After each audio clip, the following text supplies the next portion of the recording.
6th and 27th, but they've added a new twist. They want to answer the Oversight Committee's questions in a public hearing.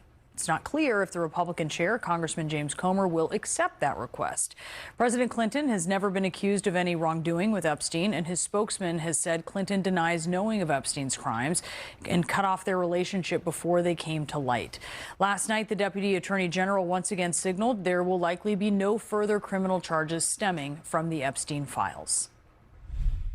It is not a crime to party with Mr. Epstein. And so as horrible as it's not a crime to email with Mr. Epstein. And some of these men may have done horrible things. And if we have evidence that allows us to prosecute them, you better believe we will. But it's also the kind of thing that the American people need to understand, that it isn't a crime to party with Mr. Epstein.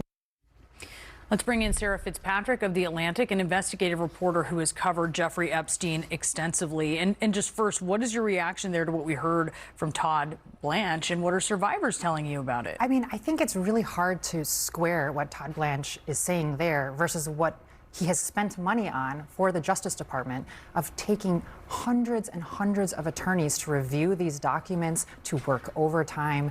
Like, if there's likely to be no charges, why was there such a huge commitment of resources that have been pulled away from other violent crimes and other things that are in desperate need of law enforcement attention? He says it's not a crime to party with Epstein. It's not a crime to email with him. That's certainly true.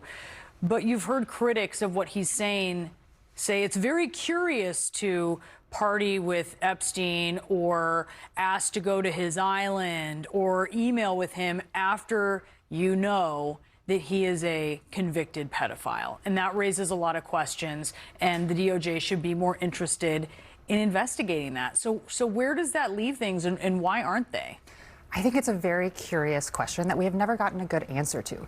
This investigation, unfortunately, has been mishandled by multiple administrations, both Democratic and Republican, at the local level and at the federal level.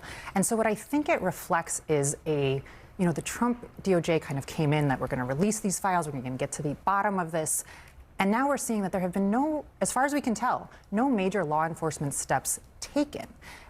For example, the Clintons, I was talking to sources who have said, no, the Clintons have never been questioned by law enforcement, which, of course, you need probable cause. You need, certain steps need to be met before you would bring someone in for questioning. But it suggests a kind of lack of interest and a lack of